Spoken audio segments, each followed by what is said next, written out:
Andhra Ooty news కి స్వాగతం.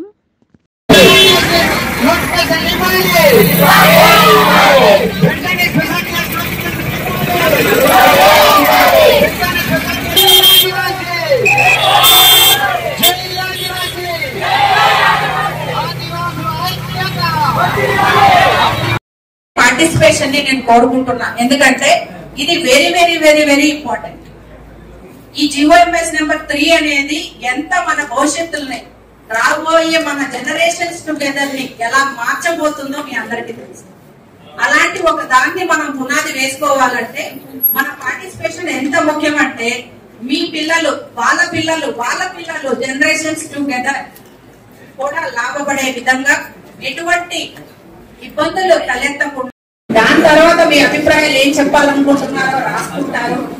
వాటిని మనసా వాచ కర్మన ముందు మనం దాన్ని అర్థం చేసుకొని బాడీ మైండ్ ఇక్కడే పెట్టి ఈ 2 గంటలు రాబోయే 10 జనరేషన్స్ ని మార్చబోతుంది అన్న ఉద్దేశంలో డౌట్స్ ఏమన్నా ఉంటే రైస్ చేయండి. మేమేం రైస్ చేయొద్దు అని చెప్పము, అడగొద్దు అని చెప్పము. పీపీటీ ప్రెసెంటేషన్ అయినాక మీకు ఎవరికన్నా ప్రాబ్లం ఉంది, ఇక్కడ నాకు డౌట్ ఉంది, నేను వ్యక్తిగతంగా చెయ్యాలి అని అంటే డెఫినెట్ గా మైక్ మీ దగ్గరకు వస్తుంది. అలా అని చెప్పి కాలయాపన చెయ్యొద్దు, చెప్పిందే మళ్ళీ మళ్ళీ చెప్పొద్దు. 1986 అనేది ఒక గోల్డెన్ స్టెప్ అయితే 2000 అది ఇంకొక అద్భుతమైన డెసిషన్. కానీ ఇప్పుడు మనం 2025లో ఉన్నాం.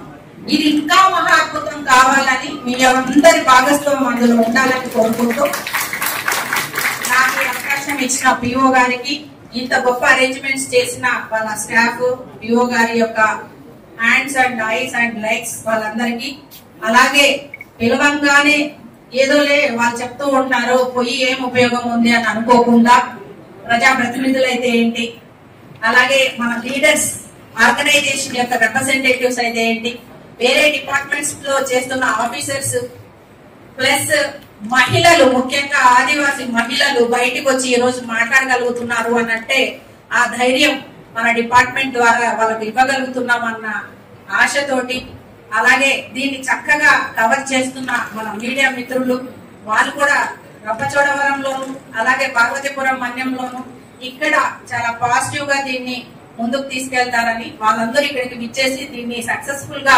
ముందుకు తీసుకెళ్లాలని కోరుకుంటూ థ్యాంక్ యూ. ప్రెజెంటేషన్ స్టార్ట్ చేయండి. అండ్ ఇప్పుడు ఈ ప్రెజెంటేషన్ ద్వారా మనకు ఇప్పుడు present what is the status, ఏమేమి ఉంది, ఏమేమి లీగల్ హర్డల్స్ ఉన్నాయి రివైవ్ చేయడానికి, and what is the way head, ఏం చేయొచ్చు అన్నది డీటెయిల్ గా ఎక్స్ప్లెయిన్ చేస్తారు. అందరూ ప్రాపర్ గా వినండి. అండ్ ఇది విన్న తర్వాత మీ will give opportunity to speak, మీ కన్సర్న్స్ కూడా రేస్ చేయొచ్చు. సో ఇప్పుడు సిన్స్ మన ట్రైబల్ రైట్స్ కోసం ఆదివాసీ ప్రాంతాల్లో మౌలికమైనటువంటి విద్యా సదుపాయాలు కల్పించాలి. అదేవిధంగా విద్యని మరింత అభివృద్ధి పరిస్తేనే కానీ ఆదివాసీల అభివృద్ధి సాధ్యపడదనేటువంటి లక్ష్యంతో చూసినట్లయితే రాష్ట్రంలో గిరిజన ప్రాంతాల్లోని చాలా గ్రామాల్లోని స్కూల్స్ లేనటువంటి పరిస్థితి కనపడింది. అప్పుడు ఉన్నటువంటి పరిస్థితిలో 1986లో సుమారు 2090 గ్రామాలకి స్కూల్స్ లేనటువంటి పరిస్థితి. సో ఆ నేపథ్యంలోని మొట్టమొదటిసారిగా GOMS నెంబర్ 302 అని చెప్పి జూలై 1986లో ప్రభుత్వం ఒక జీవో తీసుకొచ్చింది. ఈ జీవో 275 కంటే ముందు జూలైలో వచ్చింది. ఏంటంటే రాష్ట్రంలో ఉన్నటువంటి హ్యాబిటేషన్స్ ఏవైతున్నాయో, ఆవాసాలు ఏవైతున్నాయో, గిరిజన ఆవాసాలు ఏవైతున్నాయో, ఎక్కడైతే పాఠశాలలు లేవో పాఠశాల మౌలిక సదుపాయాలు కల్పించడం కోసం సుమారు 1000 పాఠశాలలు ఏజెన్సీ ప్రాంతాల్లోని అప్పుడున్నటువంటి ఉమ్మడి ఆంధ్రప్రదేశ్ లోని ఏర్పాటు చేయడం కోసం ప్రభుత్వం నిర్ణయం తీసుకుంది. అందులో భాగంగానే సో మరి విద్యను అభ్యసించాలని, విద్య కావాలంటే ఆదివాసీలు టీచర్లు అయినట్లయితే ఆదివాసులకి పిల్లలకి చాలా దగ్గరగా ఉండేటువంటి పరిస్థితి ఉంటుంది. వాళ్ళకి భాష కానీ, యాక్సెంట్ కానీ, లేకపోతే వాళ్ళు మాట్లాడుతున్న పదాలు కానీ అవన్నీ వాటి ద్వారానే విద్య కనుక వెళ్ళినట్లయితే బయట వాళ్ళు ఎవరైతే నాన్ ట్రైబల్స్ ఉన్నారో వాళ్ళకంటే కూడా ట్రైబల్ టీచర్స్ అయితేనే బాగా విద్యని ప్రోత్సహించవచ్చనే ఉద్దేశంతో, రెండోది అప్పుడున్నటువంటి పరిస్థితుల్లోని విద్యార్హత ఉన్నటువంటి టీచర్స్, ట్రైబల్స్ టీచర్స్ కూడా లేని కారణంగా 10th క్లాస్ పాస్ అయినా ఫెయిల్ అయినా కూడా అటువంటి స్థానిక గిరిజన అభ్యర్థులతో పాఠశాలలు ఏర్పాటు చేయాలని చెప్పి మొట్టమొదటిసారిగా జీవో 7 జూలై 1986 ఇచ్చారు 302. దాని తర్వాత ఈ పాఠశాలలు ఏర్పాటు చేసుకున్న క్రమంలోనే GOMS నెంబర్ 275 ఇచ్చి స్థానిక గిరిజన అభ్యర్థులకి తోటే టీచర్స్ పోస్టులన్నీ కూడా ఫిల్ చేయాలి అనే ఉద్దేశంతో నవంబర్లోని ఈ జీవో ఇష్యూ చేశారు. ఈ జీవో మీకు అందరికీ తెలుసు, SR శంకరన్ గారు ఉన్నప్పుడు సెక్రటరీగా ఉన్నప్పుడు ఆయన ఇచ్చినటువంటి మొట్టమొదటి జీవో 275 అది. సో ఏజెన్సీ ప్రాంతాల్లో స్థానిక ఉపాధ్యాయ పోస్టులు స్థానిక గిరిజన అభ్యర్థులతో ఫిల్ చేయాలన్నటువంటి ఇచ్చారు. అయితే దాని మీద మరి కొంతమంది నాన్ ట్రైబల్స్ దాని మీద ట్రిబ్యునల్ లోకి వెళ్ళటం, ఆ ట్రిబ్యునల్ లో వెళ్ళిన తర్వాత ఆ 275 జీవో అనేది అడ్మినిస్ట్రేటివ్ ట్రిబ్యునల్ రద్దు చేయడం కూడా జరిగింది. దాని తర్వాత సుప్రీం కోర్టుకి ఆంధ్రప్రదేశ్ ప్రభుత్వం SLP స్పెషల్ పిటిషన్ వేసింది, కానీ ఏసీ మళ్ళీ విత్డ్రా చేసుకుంది. సో ఇది ఒక గమనించాల్సిన విషయం. ఒకవేళ ట్రిబ్యునల్ ఇచ్చిన ఉత్తర్వుల్ని ఛాలెంజ్ చేసి దాని మీద కంటెస్ట్ చేస్తుంటే ఏమైనా తెలియదు, మనకి 275 పరిస్థితిలో ఉండేది తెలియదు. But high court supreme court case file చేసింది. సో ఇమీడియట్ గా మళ్ళీ విత్డ్రా చేసుకుంది. బహుశా ఇంకొక జీవో తీసుకుందామని ఆలోచనతో చేసి ఉండొచ్చేమో అనిపించింది. సో దాని తర్వాత ఏమైందంటే 275 జీవోని సవరిస్తూ 73 జీవోని ఇంకో జీవో తీసుకొచ్చింది. ఈ జీవో ఎందుకు తీసుకొచ్చిందంటే మరి అప్పటికి టీచర్స్ కి క్వాలిఫైడ్ ట్రైబల్ టీచర్స్ లేని పరిస్థితి ఉంది. అంటే BEd అసిస్టెంట్లు కానీ, తెలుగు పండిట్లు కానీ, క్రాఫ్ట్స్ కానీ, హిందీ పండిట్స్ కానీ, సో దాన్ని టీచ్ చేయాలంటే వాళ్ళకి ఖచ్చితంగా అవసరం ఉంటుంది.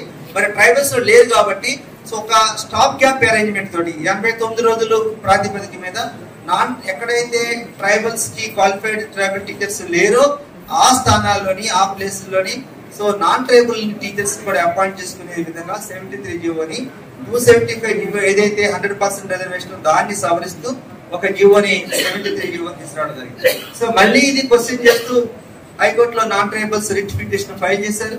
ఫైల్ చేసిన తర్వాత అది వాళ్ళకి అనుకూలంగానే తీర్పు ఇవ్వటం కూడా జరిగింది. దాని తర్వాత రంపచోడవరం ITDF అధికారి రిట్ అప్పీల్ ఫైల్ చేశారు హైకోర్టులో.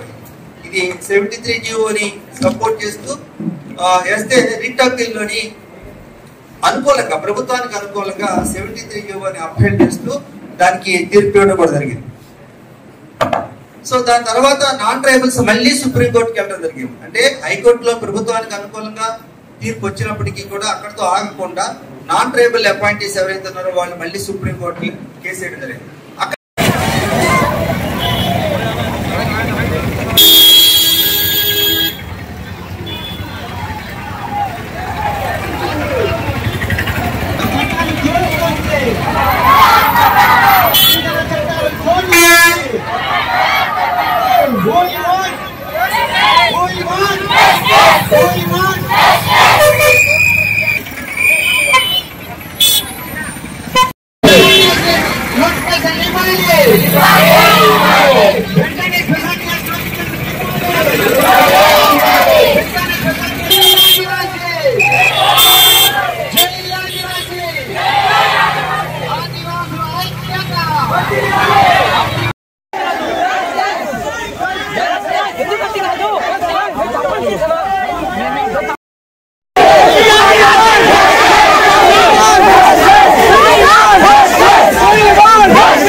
Thank you.